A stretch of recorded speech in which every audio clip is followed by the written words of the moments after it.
Hi, this is Gail Purith, and I wanted to share a devotion called Rejected by the Majority. You know, we're seeing an increased number of estrangements in families where one family member is rejecting another, and often it's a group of family members rejecting one person. You know, when relationships fail, it's natural for us to assume, well, both parties were probably wrong. And when a majority of people turn against a person, it's logical to think, well, that person must be wrong. But you know, those assumptions aren't Christian.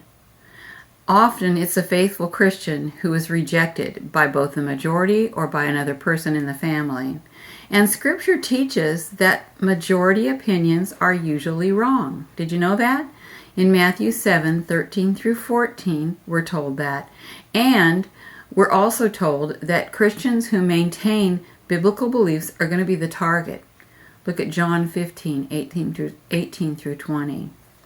Jesus' own brothers mocked him. So we should take warning from that our families won't necessarily be united if we do what Jesus asks us to do. John 7:1 through 7 has an episode where his brothers mock him.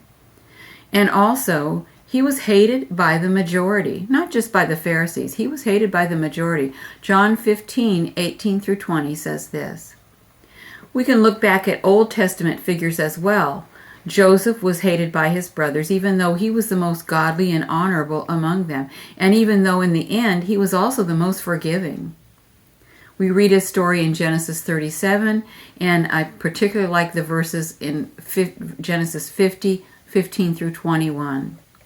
Another example is Jeremiah. The prophet Jeremiah was hated by the majority of his people, and his own family members turned against him. In fact, in Jeremiah 12:6, God warns him not to trust his family members because they have turned against him. Well, as I said, we're seeing an increased number of estrangements in Christian families, and we can expect that often it's the one who is faithful to Christ who is the one who's going to be the target. But Scripture also tells us that we can rejoice and be glad if we are that target, because we are actually sharing some of the same persecution that some of the godly prophets shared, and also our reward will be great according to Jesus. We can find those truths in Matthew 5:11 through 12 and 1 Peter 4:12 through 14. So, if you're being persecuted by your family members, of course, if you've done something wrong, ask their forgiveness and move forward in a godly fashion.